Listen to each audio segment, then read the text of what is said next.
following is a production of DallasCowboys.com and the Dallas Cowboys Football Club. How about them Cowboys? This is Mick Shots, streaming live on DallasCowboys.com and the official Dallas Cowboys app. Now, here are Bill Jones, Everson Walls, and Mickey Spagnola. Well, after a little bit of postponement going on because of weather, Mick Shots does return to the SWBC Mortgage Studio. I am Mickey Spagnola. Along with me today, Everson Walls. Bill Jones is tied up, so it'll just be the two of us here talking a little Cowboys after we missed last week for weather-related circumstances, and glad to be back with you here on DallasCowboys.com for the next hour. As I said, I'm in the SWBC Mortgage Studio, and Everson's in his own SWBC Mortgage home studio with his Grambling shirt on as we are moving through towards the end of Black History Month. This is the last Black History episode for Mick Shots. And as I told you 2 weeks ago, Spags, it's not the color black that we have to wear. It's something that, positive black symbol. You can even have a shirt with a poster of my face on it. That would have been good for Black History, but not necessarily a black colored item. Okay, now that we have that understood. And you know what? And I got out of routine because last week when we couldn't do the show because of, I don't know, what do you think, 5 inches of snow and -2 degree temperatures, I was all set to wear my Grambling sweatshirt, and then I forgot about it a week later. Man. And I do have a Grambling sweatshirt because coming back from my mother-in-law's in Louisiana, we stopped at the, or tried to stop at the Eddie Robinson Museum there on campus. Well, it was a weekend and it was closed, and I'm going, no, you can't close on the weekend. But how do you close a museum on the weekend? That's when you should be open. And a sign said by appointment. And it's like, well, I guess it's too late for an appointment. So, which, by the way, the same thing happened to me going through Mount Vernon, the Don Meredith Museum. It was closed, and it was by appointment. I said, me and these museums just not getting along. But we did stop. Wait. Where's Don Meredith from? In Mount Vernon, Texas, right? Mount Vernon, Texas. Okay. Yes. I'm thinking, I'm back in my old Heavy D days, money earned in Mount Vernon, New York. I'm sorry. Okay. Yeah. I was with the Giants for a minute, so I'm a little confused. My bad. And it was closed too. And I was like, how many times am I going to be coming through here? So we stopped at the bookstore and bought a sweatshirt, and so I figured my wife would have one of the few Grambling sweatshirts around, and so I was going to wear it, but oh well, too many things. I have one for you, Spags. Too many things took place over the last week, right? So did you survive? I have to say, I'm not sure if anyone was going to watch the show last week because they had other problems that they had to deal with. I could imagine some of them probably didn't even have Wi-Fi or electricity. So I don't think we would have been disappointing too many people by not coming on. And you know what? Even if Chris could have got on with enough energy from home, I could have done the show in 40-minute increments, like 40 minutes good and 40 minutes bad, because I wouldn't have had any power at home, which means there would have been no internet either, by the way. So, and as we did you see the mayor of Houston doing an interview, bitching and complaining about how things turned out with the whole power grids? So as he's bitching about not being able to have any heat, electricity, things of that nature, During the interview, there was a blackout. Blackout. That was good. So that's pretty typical. I mean, it just as he's interviewing, everything just went black, and that was typical of what happened with everyone this past week in the state of Texas. Which, by the way, not to be flippant about it at all, because we had a few deaths in regards to that, and one death is too many. And it was just as chaotic as the situation was, not for us to, debate on what happened and how it happened, but just to really point out that it was a tragedy for, I think, over 20-something people in the state of Texas, which is a really, really unexpected, sad thing, considering where we are in 2021. Yeah, because people would check on me, Everson, and it was like, oh, you got all this snow. I said, the snow's not a problem. And they go, well, it's really cold. I said, I could deal with the cold. This was a winter day in Chicago growing up. What I can't deal with is not having power. And it's like, I don't remember, of all the winter days growing up in Chicago, I don't ever remember us losing power. And that was the thing, couldn't deal with. And my pool wasn't very kind to having no power either. So as I told you, I spent that Tuesday morning, and probably about when we were doing the show, out there at the pool with a hoe in my hand, breaking up the ice. I was so upset because I have this huge pickaxe with a fiberglass handle. And man, I have done much damage around my house in a good way. I was able to use my golf swing, and I knocked the weak roots out of my garden. You know, you might have a tree that was cut down and the stump was still there. I'd take that pickaxe, boom, take my golf swing, and it's out of there with a few swings. That would have been perfect for this particular situation because I was like you. I got out there with a hoe. And I'm just banging and banging and banging, and I see where I have a little ability to move some ice around. So I turned it around and I dug it in and I tried to lift it. Clap! There goes my hoe. Oh, it went in the water? The handle for my hoe right there. So now, no, it didn't go in the water, but it could have. It wouldn't matter. It wouldn't matter. It just might as well be in the water. It's no good anymore because right now it's in the freaking trash. So that upset me, and now I can't find, because what I needed, obviously, a fiberglass handle so that it wouldn't break. And of course, now I found out that someone has taken off with my fiberglass handle pickaxe, and I have no idea where it is or who has it. So I'm pissed off at all my relatives right now because I know one of them has it. And they know it's not theirs, and they know where they got it.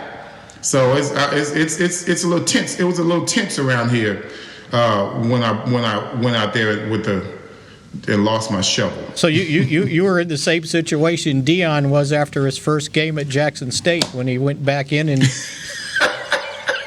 all his belongings in the locker, all his jewelry and phone were missing, right? Then it had to be a family member. Oh my God. So to speak, Jackson State family member. Right, exactly. I mean, you go down there as Deion Sanders, you're going to uplift the reputation of Jackson State, therefore uplifting the entire reputation of the SWAC, therefore uplifting the entire reputation of HBCUs. So you go down there, you're gonna be, it's like a redeeming thing. Here I am, I'm Deion Sanders, I'm gonna bring value to you guys. I'm going to bring exposure to you guys. He wins his first game. Troy Aikman shows up. I mean, come on, man. How cool can that be? Former teammate. You got Troy, who probably stood out like doggone cotton in a whole bed of pepper. You know what I'm saying? I mean, he's as white can be. There he is, supporting his guy. I don't know if Deion was embarrassed because Troy saw that, that he came down and had to witness that or whatever. But he totally threw his entire school under the bus with his open complaint. And it was when of course you can handle things in-house, Spags. With any situation, a coach can handle things in-house. But for him to just throw him under the bus like that and talk about doing a victorious press conference This is your first win as a college coach. I mean, this is major. You never know where Deion Sanders could go from here. Jackson State, Florida State. From there, he could build a legacy. You don't know what's going on. And your first post-game press conference is about somebody stole your crap. And you're blaming it all on your players who you are mentoring and coaching in the process. I could imagine getting on Twitter, which he's already done that before, because I think this is the second incident, so you could do Twitter, but don't do the post-game press conference. It's tacky, and it doesn't sit well for what you're trying to represent and trying to improve at Jackson State University. I just thought he kind of emotionally let things get out of hand there. So I can identify with Troy being there in the crowd, because when I was working at the newspaper in Jackson, Mississippi, there was a big SWAC conference game, basketball game. I think it was Jackson State versus, it was either Elkhorn State or maybe Mississippi Valley State. And I said, I don't have to work, but I'm going to this game. I'm going to go sit in the stands. So I know how Troy probably would have felt me sitting in the stands by myself. And this was back. I don't know what's worse, being indoors in that situation or being outdoors in that situation. I don't know which one would be worse. I think it was being indoors, because it was a huge rivalry, and I'm going, oh man, I hope they can control themselves in this game. So anyway, even though we didn't do mix shots, the world of football continued to turn, and today is one of those kind of milestone days, or whatever you want to say, because teams beginning today can start franchising or transition tagging their players. They can do that for the next 2 weeks. So from the Cowboys' standpoint, by March 9th, if they do not have a long-term deal with Dak Prescott, then they will franchise him for the unseemingly amount of $37.7 million that goes against the salary cap, which is space they don't currently have right now. So they've got kind of, the clock's ticking now on for the next 2 weeks to try to get a long-term deal done. And if they don't, they obviously, Everson will give them the exclusive franchise tag, which will cost 120% of his last year's salary, which was $31.4 million. So that would come to the pricely sum of $37.7 million on a one-year deal. So I don't know how you look at it, but I think both sides benefit from a long-term deal. It's not just the Cowboys need a long-term deal to help the cap. I think Dak needs a long-term deal to help with his security, right? Because he took a huge chance last year on a one-year deal, and everybody kept saying, well, he's betting on himself. Yeah, it's one thing to bet on your performance, but do you want to bet on your health? And now he saw the downside of that. Do you want to do it 2 years in a row? Well, I think, and I may have mentioned this a couple of weeks ago. If I didn't mention it on this podcast, I've been mentioning it on several interviews. I fear that this may be a problem. Unless Dak Prescott has somehow been humbled by the situation, and when I use that term, what I mean is it may have given him second thoughts into his own fragility. So that can be a problem if he's still just as defiant as he was pre-injury. Then I think we're looking at a problem here to where he may not even want the franchise tag. Can he turn down the franchise tag? Is that a possibility for him at this point? He could not sign it, but he would not be able to play football this year if the Cowboys just said, okay, fine, you sit.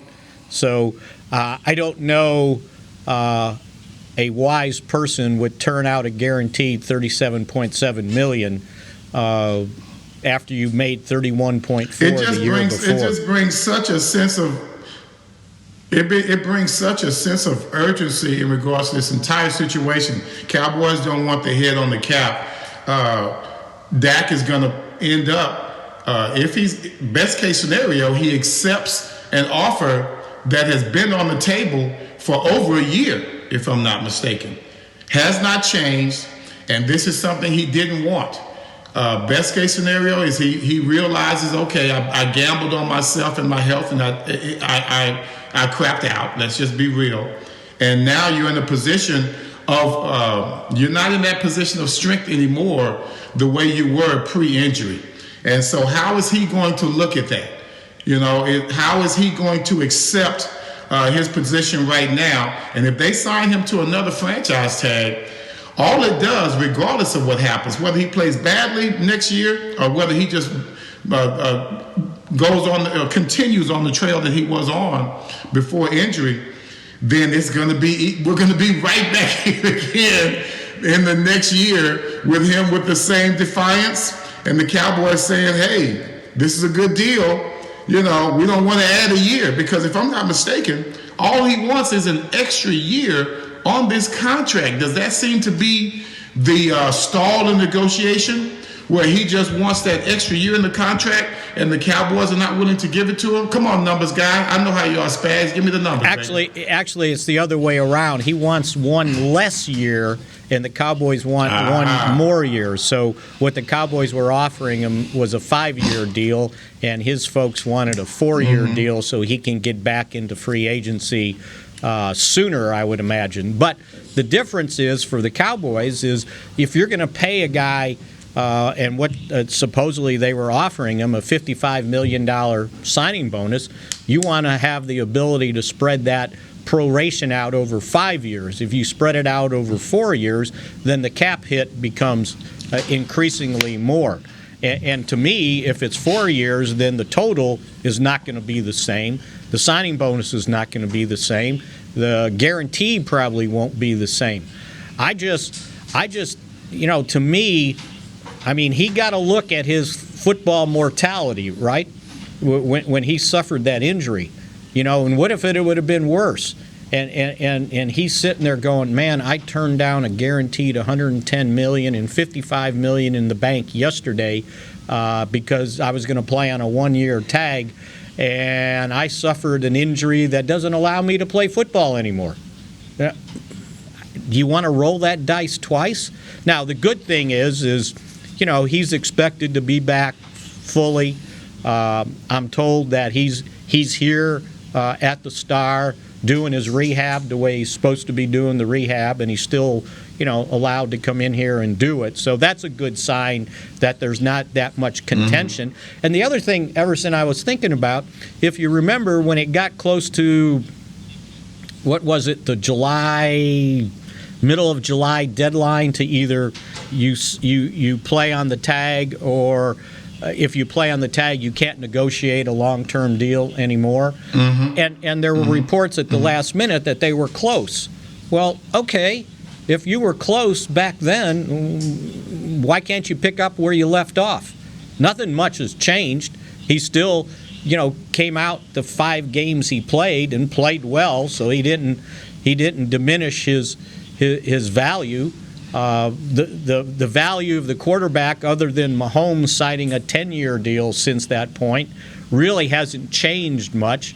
And I know everybody points out. Has the offer at all changed? Yeah, and I don't know that the offer changed. Yeah, and I don't know if what he's asking has changed either.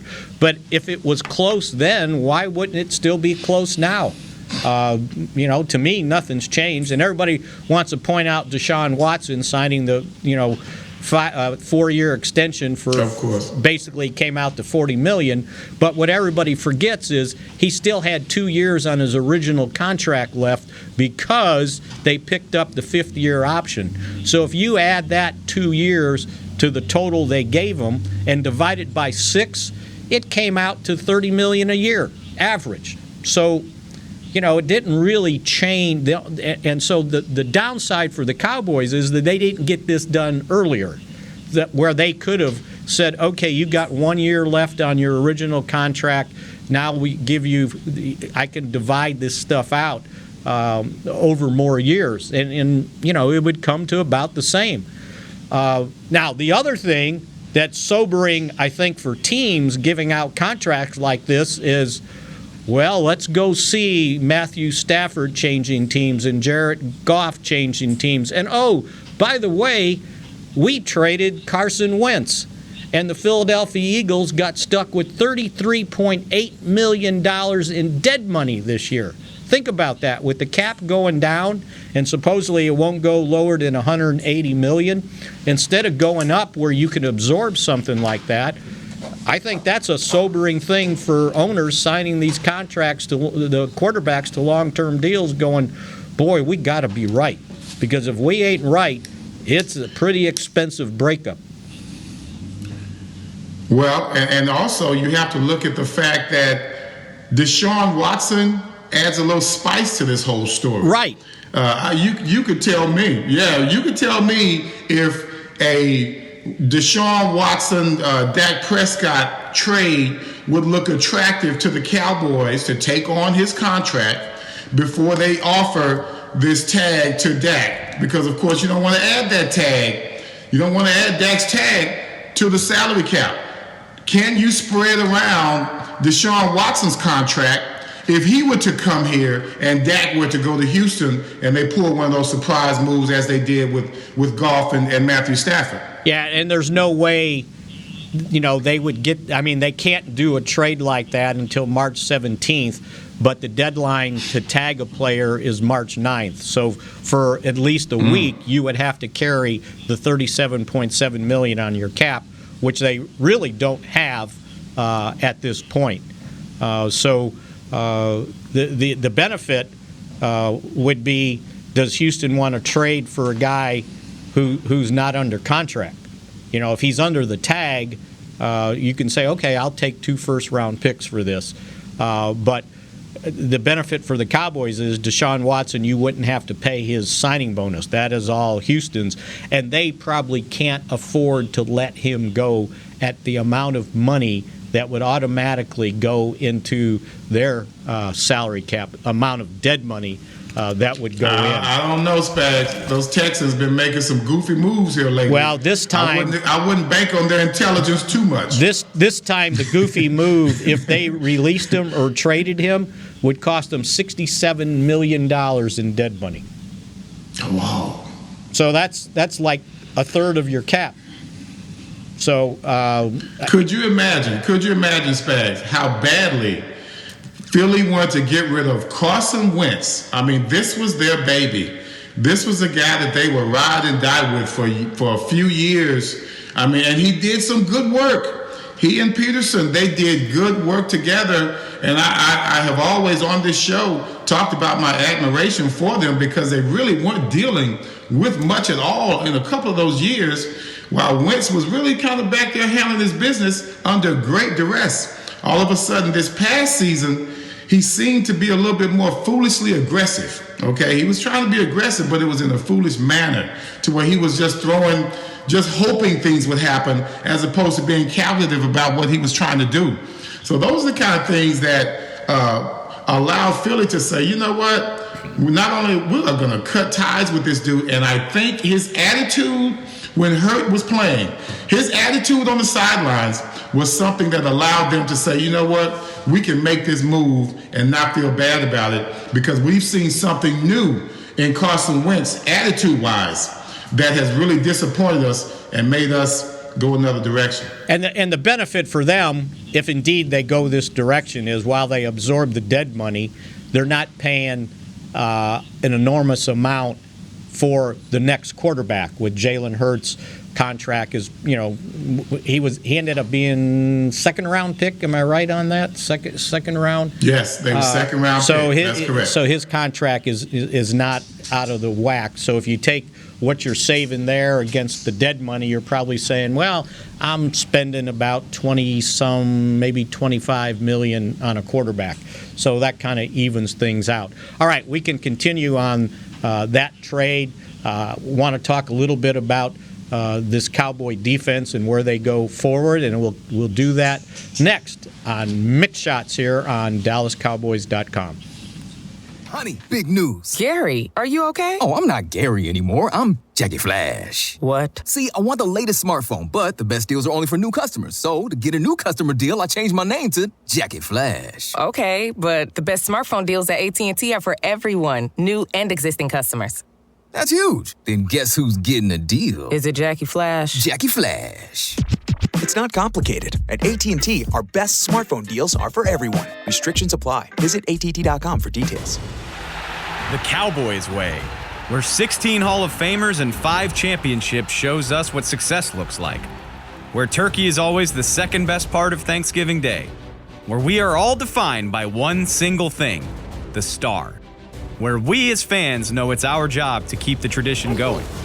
Bank of America is proud to be the official bank of the Dallas Cowboys and to support the quest of living life the Cowboys way.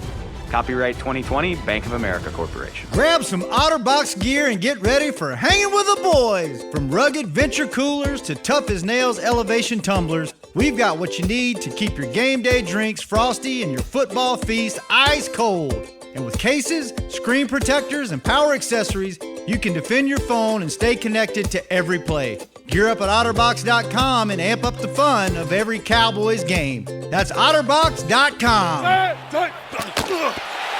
Just like all of you, we at SeatGeek can't wait until we're back in the stands at full strength cheering on the Cowboys and singing along to our favorite songs again. We're using this time to make discovering, buying, and selling tickets to events in Dallas easier. Plus, every ticket purchased on SeatGeek is protected by our buyer guarantee, which means you'll get your money back or better if your event is canceled. Guaranteed. Download the SeatGeek app today, and when the time is right, let's go. SeatGeek. Back to Mick Shots. Ultimate fan experience for the ultimate Cowboys fan. Join Dallas Cowboys United, presented by Globe Life, starting at just $20. Join now and get your exclusive fan pack and member benefits. Visit DallasCowboys.com/United for details. And we continue here on Mick Shots. You miss it, huh? That's why I miss Bill. Yeah, that's why I miss Bill, man. You just don't. You kind of. You're like. How can I put it? It's like scratching my nails on something. That's kind of how it makes me I'm not feel. as smooth, right? See, definitely not as. I'm not a professional broadcaster, right? Yeah, well, you need to send those reads to me, Chris. All right, send them to me. I'll forward you. I'll forward you. Oh my God. Yes, absolutely. Let me mess up a few times, man. Because you can do the American next there if Chris forwards it to you. I don't mind at all. I don't mind at all. All right, so it's you know what? Not much. I didn't see a lot of activity here at the Star, at least up where we sit. But there was rehab going on the field, so the players and the training staff are still hard at work. I can tell you that the scouting staffs are getting ready for the pro days that probably will start 1st of March. The pro scouts going through all that stuff to get ready for the start of free agency, which is March 17th. So that part behind the scenes is taking place here as we speak. Now, we were talking about the trade of Carson Wentz, which is amazing now because if indeed the Cowboys get all this stuff settled with Dak, he's probably the best quarterback going in the NFC East, right? Hands down? That's crazy. That is crazy. Hands down. And, that's funny. I was just writing some notes about the NFC East. It used to be the power of the NFL, right? I mean, if almost every couple of years, except for when the 49ers were having a good time, you had the NFC East was somewhere prominent in every Super Bowl match, and they were always good games. And they weren't good games because the NFC just blew them out because of the defense that they played all the time. We were known in the NFC East for always defense and being able to run the ball. That's just what we were all about. Our offensive line was always prevalent in our victories whenever we were successful. And now when you look at the NFC East, I don't see that. I don't see, the Redskins having that. Certainly the Cowboys trying to have it, but failing miserably, especially on the defensive side. We know about the injuries offensively as well on the offensive line. But as I look at some of these up-and-coming teams, they are taking our formula that the NFC East had. And number one, as much as we talk about, and I was fussing about that before we went on this whole freeze thing, that the quarterback position was overplayed because of the marketing product, the marketing aspect of it. We always want to put a face on a team. I guess you can't put an entire defense as the face of a team. But when you talk about Tampa, you talk about teams like that, as the game went on, as we saw the Super Bowl, it was very clear that defense wins games, and they always say offense sells tickets and defense wins the games. All season long, all they talked about was offensively what Tampa Bay had going on. Talked about the Packers and how important it was, and Aaron Rodgers was so amazing. Well, when it comes down to it, just like with Brett Favre, just like when you come up against any good defense, you're going to fail in the playoffs. Okay, so all these teams now on the AFC side, I'm looking at guys like Indianapolis Colts, right? Great defense on that squad. Offensive line stays strong pretty much all year long, and it made for a solid team with much potential going into the future. It seems as if the paradigm is changing from the NFC to the AFC. I could even look at the Miami Dolphins, a good defensive squad, Spags, that held their own against an offense that was having some issues. Now, their offensive line wasn't nearly as good because they were having some problems with their quarterbacks getting hurt, and with Fitzpatrick having to come in and save his young quarterback. But when you look at the AFC, they are taking the more conservative aspect of prepping for games, and they are going at it from a defensive standpoint first, being strong defensively, and as we found out here in Dallas, the O-line is paramount for your success. So that's a good transition to what I wanted to get into, because in my column on Friday on DallasCowboys.com, I talked about the defense and talked about how the change from 2019 to 2020 really only consumed four-player difference, right, from who they had in 2019 to 2020. In 2019, this team finished with the 9th-ranked defense. They gave up 20 points a game, right? They lost 4 starters. Byron Jones, to me, was probably the key one, right? Yes. But he signed a big contract that, from a cap standpoint, they couldn't match. But again, he goes to Miami, and he got as many interceptions in 1 year as he had in 5 with the Cowboys. 2, right? Robert Quinn led the team with 11 and a half sacks. He signs a big free agent deal with Chicago. He ends up with 2 sacks this year. He was hunting sacks last year or the year before for the Cowboys. Really wasn't playing that defensive end spot, right? Malik Collins, good defensive tackle. He didn't start as many games for Vegas as he did for the Cowboys and had about half as many tackles. And then there was Jeff Heath, who, by the way, did have 3 interceptions, even though he only started like 5 games. So I don't know. Those were starters, but I don't think they were indispensable to the point where suddenly this defense cratered. And so I was comparing, and you can help me with this, because last year made me think back to your last year in '89 when the defense was old. A lot of the guys that were, and now young, right? Young guys that you had to stick in there. Way too young, right? Yes. Okay, yes. So here's what I saw, and I said, let me show you how bad it was in '89. The Cowboys gave up 393 points. At that point, it was the most given up in a single season in franchise history since 402 in 1962. And that was only 14 games, right? They gave up. I could feel it. We were horrible. You gave up 44 touchdowns, which was the second most since 48 and 63. And when it came to yards, gave up 5,556 yards, which was the most in the first 30 seasons of Cowboy history. All right? So I compared that to what took place this past year. The Cowboys gave up 473 points this year. 473, right? And so 393, 473.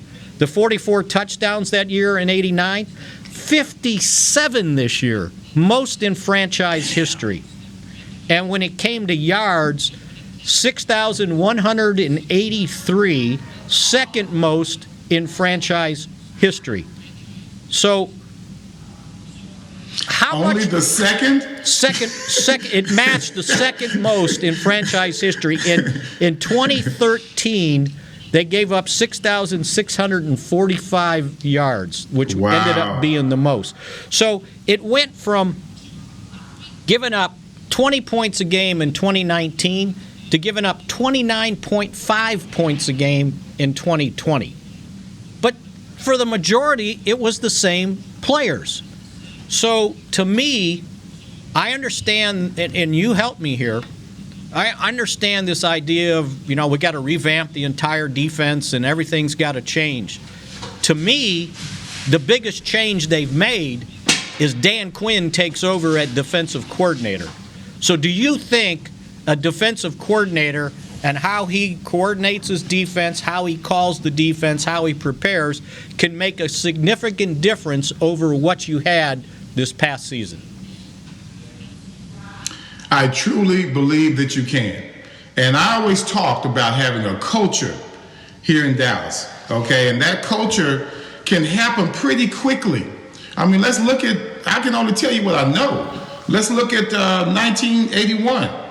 Let's look at the Cowboys and their interception output and sack output in 1980 versus 1981. That's something that, I'm going to charge to you, Spags, to take a look at just what the difference was. I promise you, we know interceptions went up. That's not a problem.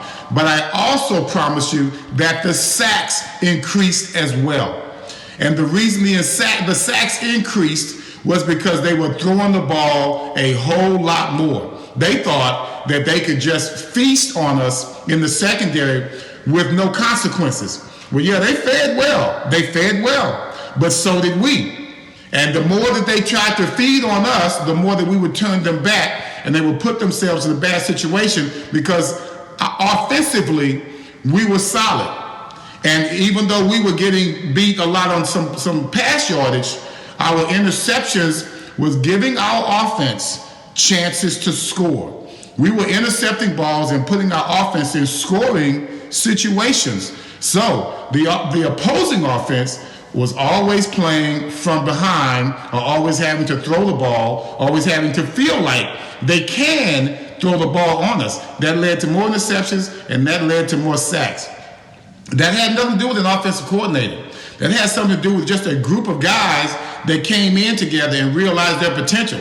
Michael Downs changed everything. He comes in, they expected to be a weakness at free safety. There was not. There was solid play at free safety that allowed guys like Dexter Clinkscale, Charlie Waters, and guys not to have to worry so much about the things they had to worry about in the previous year. The cornerback position was solid, more solid, I'd say, than it was in previous years. So you had a change that came just from a group of guys alone. That culture was there for, I'd say, 8 years after we got there. The same thing can happen with the defensive coordinator, because all you have to do is make sure that you give your players just enough that they can handle. Because any system is a good system, Spags, as long as everyone's on the same page. Parcells taught you that when he came here to Dallas, taught me that when I went to New York. If you are on the same page, any system can work. Once you get that weakest link in there, and it's going to be exposed, especially if you don't have as much physical talent. What we have are athletes, okay?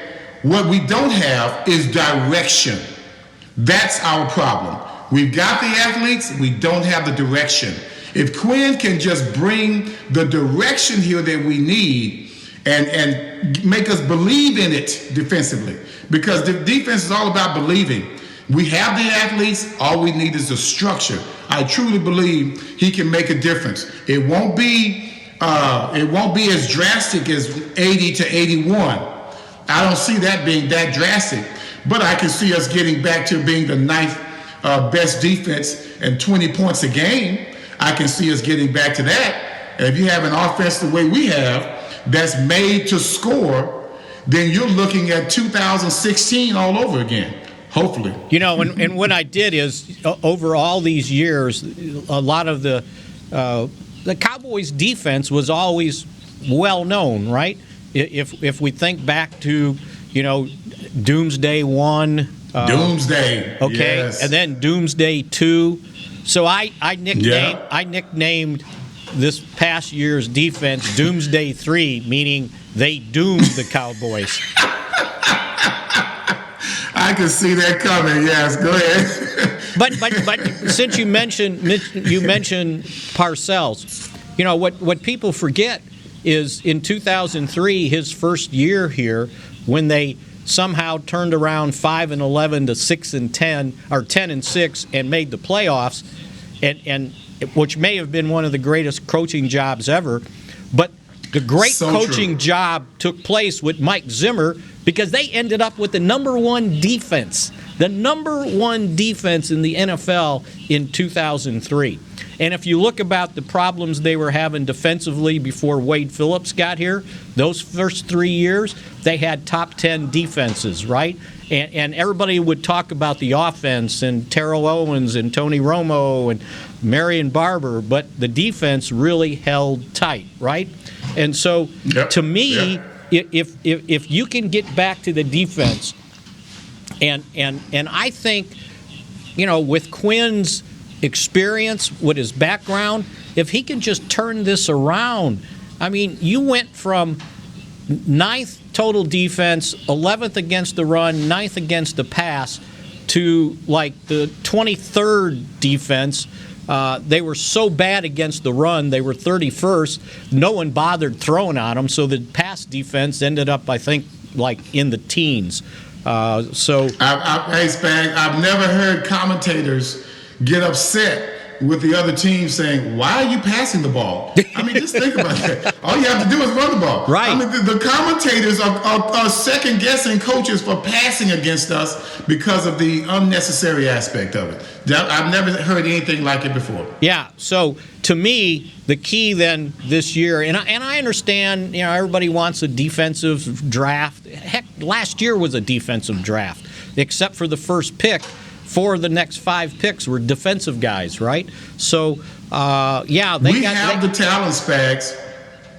And so that's where we're going to pick up. We're going to go over a couple spots, and we're going to see if this really needs to be improved, or if they have the opportunity, then fine, when we continue Mick Shots here on DallasCowboys.com. We're back with a tasty treat that's sweeping airwaves and taste buds. It's new Dr. Pepper and Cream Soda. Let's take a listen. Dr. Pepper and Cream Soda's here. A new combo that's music to my ears, okay. Let's play. Cream Soda and Dr. Pepper time. Pour it in a glass of ice. Ah, music to my ears and mouth. New Dr. Pepper and Cream Soda. A delicious duet. Grab some OtterBox gear and get ready for hanging with the boys. From rugged venture coolers to tough as nails elevation tumblers, we've got what you need to keep your game day drinks frosty and your football feast ice cold. And with cases, screen protectors, and power accessories, you can defend your phone and stay connected to every play. Gear up at OtterBox.com and amp up the fun of every Cowboys game. That's OtterBox.com. Hi, I'm Clint Tillison with United Ag and Turf. When there's work to be done, a real workhorse can make all the difference. Like the Range Boss package. Our 5075E John Deere 75 horsepower tractor features a bell spear and loader and starts at $369 per month. And the price you see is the price you'll pay. No surprises. It works like a horse, so you don't have to. Visit UnitedAgAndTurf.com. Offer ends February 1st, 2021. Restrictions apply. See dealer for details. Now, let's get to work. Want to use what the pros use? How about the official men's skincare brand of the Dallas Cowboys, Jack Black? Right now, you can get the Jack Black Starter, a curated collection of Cowboys locker room favorites for just $10 with free shipping. The starter includes 4 Jack Black skincare favorites, plus a full-sized intense therapy lip balm. Go to getjackblack.com/Cowboys and use the code word TEAMJB. That's getjackblack.com/Cowboys. The Jack Black Starter, $10, free shipping. Back to Mick Shots. The richest weekend in Western sports returns to AT&T Stadium for its 8th year. Don't miss the finals of the American Rodeo on March 6th and 7th. Tickets on sale now. Get yours before they sell out at SeatGeek.com. And how's that for a clean read on Mick Shots? That was pretty good. On DallasCowboys.com. That was an easier. It didn't sound like white noise. That was an easier read. It read smoothly. I'm gonna have to rewrite these things. It didn't have all that .com. Yes. Beat, whatever we had on those other ones. Absolutely. All right, so we were talking about the Cowboys' defense, and obviously that's sort of the talk of around the country, locally, on the Cowboys and what they need to improve with the draft, and so I keep seeing basically two things, and I'm a little bit somewhat surprised because most mock drafts already, and we know what mock drafts are. It's February, and people will have 10 more before we actually get to the draft, right, and change spots. But most everybody has the Cowboys taking a cornerback, and I understand that. And if it's not a cornerback, then it's an offensive tackle. And look, if the Cowboys think that La'el Collins and Tyron Smith are good to go after their surgeries last year, then taking an offensive tackle with the first pick that high, to me, there's only so much riches you can spend on one position. At some point, you got to spread it around. But the one thing that I keep seeing, and there's one guy that's caught my eye just reading about him, and I've seen some highlights, but we know what highlights are, right? They're highlights. They're the best, right? But the linebacker from Penn State, Micah Parsons, has caught my eye. And I don't see anybody, and I've seen him selected anywhere from 7th to 15th, right? And boy, when I saw his highlights and I read about the stuff that he's done, I just don't see how you pass up an athletic player like that and say, well, we're good at linebacker. Because you're not good at linebacker. You're not good at linebacker. If Sean Lee does not come back, and even if he does, he's 35 years old, right? If I can get a 3-down linebacker, and to me, this guy would be a perfect weak side linebacker. He's 6'3", 245, and he runs like a deer, okay? And he's got a nose for the football. Then you put Leighton Vander Esch in the middle, now that he should be recovered from his injury. And if you want, then Jalen Smith is your strong side linebacker, because he's not a weak side linebacker. There is no way he's a weak side linebacker. And even though he led the team in tackles the last 2 years, and everybody wants to get rid of him, he's useful, but you got to use him to match his skills. Thank you, Spags. Thank you so much. And see, that's where I am with Jalen. I am on Jalen all the time. If he even knew who I was and he saw me, he probably slapped the hell out of me because he knows I've been talking about him pretty bad. But I talk about him badly because I saw what he did against the Saints. I saw him that entire season. I saw him, an illegal hit, mind you, but when he hit Kamara on their sidelines, that scared me. That made me look at Jalen Smith and say, that is a baller. That is a guy that I want on my squad. So he was able in that defense, and I don't know what they were doing that particular season, and that is my bad that I'm not well versed on what they were playing, what system they were in that season.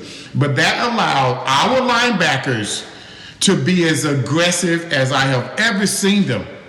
Now, our linebackers are always somewhat undersized. You're not going to see a bunch of Steve Diassis and Carl Banks and Pepper Johnsons running around there. You're going to have guys who are a little bit more slight, a little bit more body lean, and they are made to run. They're not made to make contact. They are made to run, and what we used to call in the flex defense, tango outside. Make sure that the defensive line is taking care of these guys. The linebacker tangos outside and cleans up everything because the defensive line has set it up for him. I'm hoping Dan Quinn comes in here with whatever linebackers we have and give them the ability to roam. That means, to me, the most important position defensively may be the defensive line because they were not in tune on how to protect their linebackers. I've always said it. A linebacker is just a running back on defense. He has linemen that have to create holes for him so that he can hit it at full speed. Every other position is taken care of. Every other hole is taken care of. This is the hole for my middle linebacker. This is where he fits in. That's the kind of system that we need that's going to give our linebackers that type of freedom. It will allow Jalen, who's still going to struggle a little bit with pass defense. Let's just be real. He's not that good on pass defense. But when you are knocking people out of bounds the way he was doing a couple of years ago, you can cover up a whole lot of your liabilities based on that intimidation factor. Of course, you're going to be exposed in one way or another. But I think the strength of this defense would be on how our defensive line is able to protect our linebackers and give them the ability to be intimidating and the ability to roam. That's going to confuse blockers, is going to confuse quarterbacks and even receivers because they won't know where the hole is going to be. They don't know where the gap is going to be in regards to pass defense and all of that. It will allow us to play better zone, and it will allow us to play better run defense. That can be done with what we have now, Spags, with what we have right now. See, and to me, you don't want to get into a draft and say, okay, I need this and I need that. Because we saw that last year, right? They had no intention of drafting a wide receiver, but when an athlete like CeeDee Lamb lands in your lap, you don't look the other way. And so, yeah, I understand the cornerback spot. You've already got a second-round starter at one corner. Do you need a first and the other? Do you want to play two young guys like that together? You can fill in that second cornerback spot. I just think if there is one of those transitional athletes, a guy that comes along once in 5 years, once in 10 years, you can't turn your back on him if he plays linebacker or if he plays defensive line. And unfortunately for this draft, there's some edge rushers from what I've seen, but the defensive tackles are basically at the end of the round. You would have to trade back to qualify taking one of those guys. What we forget is Tristan Hill was playing pretty well until he tore his ACL. To me, he was probably playing as well as any of the defensive linemen the Cowboys had at that time. The other thing is, can you get DeMarcus Lawrence on the field for more than 60% of the snaps? I mean, this guy's your guy. He's got to be out there. He's your guy. Right? He is the man. Yes. And so at the other defensive end spot, Randy Gregory, you should have him for a full season. He missed the first 6 games. By time he kind of got in his stride, they're 10 games into the season, right? I'm not sure. And he was still balling. He was still balling, Spag. Exactly. Yeah. And then I don't know what happens with Aldon Smith. He was a 1-year signing. Does he want to come back? How much would it cost? And to me, he's a potential guy playing inside also, not just as a defensive end. So I think the defensive line, and we forget about Bradley Anai, right? He came in with all these, even though he was a 5th-round pick, well, this guy was a team captain. He was one of the top pass rushers in college football. And once Randy Gregory showed up, he couldn't get on the field. So you've got him to look at, along with Dorrance Armstrong. Boy, if that linebacker is that good, I just can't see passing up on him. And I think that's one of the things. If you got linebackers that can run like that, and this guy was also a pass rusher, he understood where the gaps were. It wasn't one of these highlight films, Everson, where they show a guy go, oh, man, look how quick he got to the quarterback. And I go, yeah, he got there quick because no one blocked him. They didn't even get in his way, right? I don't want to see that. I can do that. I probably couldn't get him on the ground, but I could get there. So I just think Dan Quinn can make a significant difference. And my other pet peeve is this. If the offense is running a 2 tight end offense, or if they're running an offense with a fullback, a running back, and 2 wide receivers, I don't want to be a nickel. If I'm playing a 4-3, then give me that other linebacker on the field. I don't want to see a Xavier Woods up there at 210 pounds trying to take on 300-pound offensive linemen. I don't understand how we got there, Spags. I don't understand how we got there. And it almost became a stubborn thing with the coaches. Like, oh, we're going to show them. You don't think we can play nickel against it? I don't know why they continued with it, even though it never worked. Maybe there was a stretch to where they were decent, but it was never going to be that your staple of it shouldn't be your staple of your defensive calls. And boy, we have got to get out of that. So yeah, you're talking linebackers. If we're going to get a linebacker, then I don't want to see any more nickel on first down, unless we're playing against Kansas City or somebody. Right. But otherwise, I like the traditional. The traditional personnel that we've always gone with, because even if you would have been innovative and say, okay, we're going to try nickel, and it worked, that's great, but it never worked. That's the problem. If you could have surprised us and said, wow, they found something here. Well, no, you didn't find anything. We were found out, and we were found out that you can't do that, and that is not a way to even protect an offense that was struggling as well. That was the other problem. While we're struggling on offense, personnel-wise, defensively, we didn't give them any assistance at all while running this nickel defense. So whoever came up with that, I'm disappointed that Coach McCarthy didn't step in sooner. I mean, I don't care what the personnel was. Anything was better than what we had.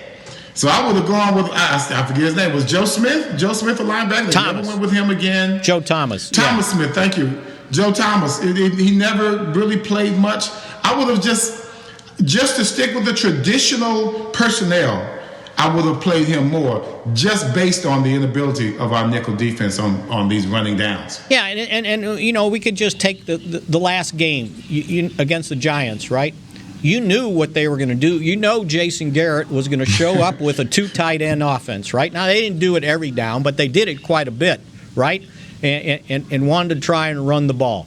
And here you are in your nickel defense against 2 tight ends. And it's like, it just doesn't work. Darren Woodson wasn't on the field. Jason Garrett's over there laughing his butt off. Right. It's like, oh, boy, this is like taking candy from a baby, right? We're just going to run right at your nickel defense, right? So I just think that things can change defensively I remember Larry Lacewell telling me this. He said, when you go out on the field and you don't have great personnel, he goes, I can probably do something defensively to kind of screw up the offense, just kind of how you call the game, how you design it. He goes, because the one thing I can't fake, he goes, I can fake defense somewhat. I can't fake offense, right? If I don't have a quarterback that can play, I got no shot, right? If I don't have an offensive line that can block, I can't out-scheme the defense. He goes, I can scheme a defense, but I can't fake offense. And I just remember him telling me that, and I think it's just so true. So we'll see if what they do in the offseason, if they can turn this defense around. The thing, and I know we're still a month away from the start of free agency, but there's all this talk, well, you got to get this big defensive tackle, you got to get this and that. They don't have a lot of money available against the salary cap. Even if it goes up to $185 million, they don't have that much money, because if they don't get, and we'll go back to where we started, if they don't get Dak signed to a long-term deal before the franchise deadline on March 9th, then whatever cap space they've got right now is going to get eaten up for the time being until they get a long-term deal done on that. So we'll see how that turns out. We did okay for just two of us here, huh? We did, man. I miss old Bill. I know. I miss Bill. We got to get him back here next week. Yeah, absolutely. Get him back. All right, Everson, thanks a lot. Chris, thanks for helping out. Yeah, good job, Spaz. Good job, buddy. Thank you, Chris. See you guys on Mickey Spagnola, and we'll be back next Tuesday on Mick Shots on DallasCowboys.com. Go Cowboys. This has been a production of DallasCowboys.com and the Dallas Cowboys Football Club. How about this, Cowboys? Yeah!